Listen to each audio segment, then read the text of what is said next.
माँ आपकी recording studio Rajgir.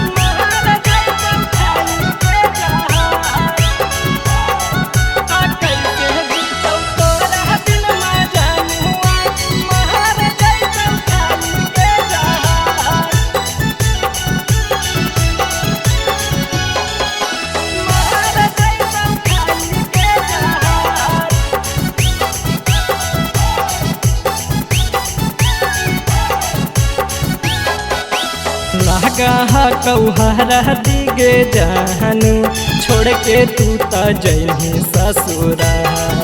अगला गाहा कौहरा दिगे जानू छोड़ के तू त जइही ससुराल। ता कैसे जीतौ तोरा बिन मजनुआ महर जैतौ खाली के जहार। आगे कैसे जीतौ तोरा बिन मजनुआ महर जैतौ खाली के जहार। लगा कौहरा दिगे जानू छोड़ के तू त जइही ससुराल। अगला गाहा कौहरा दिगे जानू छोड़ के तू त जइही ससुराल। ता कैसे जीतौ तोरा बिन मजनुआ महर जैतौ खाली के जहार। आगे कैसे जीतौ तोरा बिन मजनुआ महर जैतौ खाली के जहार। माँ आपकी रिकॉर्डिंग स्टूडियो राजगीर।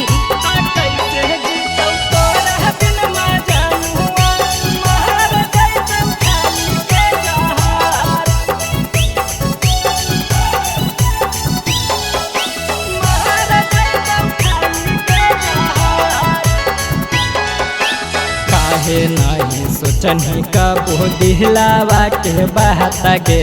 कैसे कटतौ तोरा बिना दिहना यौरी रहत गे।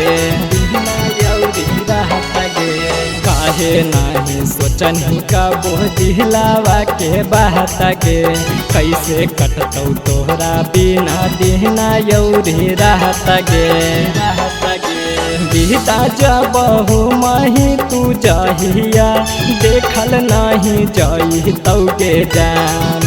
आगे बीता जबहु मही तू जहिया देखल नहीं जई तौगे जान। ता कैसे जीतौ तोरा बिन मजनुआ महर जैतौ खाली के जहार। आगे कैसे जीतौ तोरा बिन मजनुआ महर जैतौ खाली के जहार।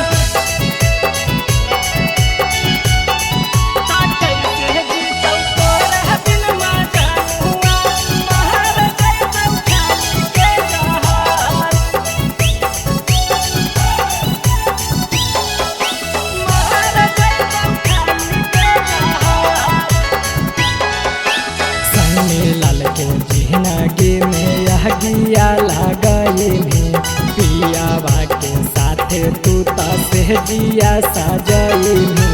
सहजिया सजैनी संग मिलल के जिंदगी में यह गिया लगैनी पियावा के साथे तू त सहजिया सजैनी। सोची सोची फाटा हौ करे जहवा दिलावा में उठा हौलाहार। आगे सोची सोची फाटा हौ करे जहवा दिलावा में उठा हौलाहार। ता कैसे जीतौ तोरा बिन मजनुआ महर जैतौ खाली के जहार। आगे कैसे जीतौ तोरा बिन मजनुआ महर जैतौ खाली के जहार। माँ आपकी रिकॉर्डिंग स्टूडियो राजगीर।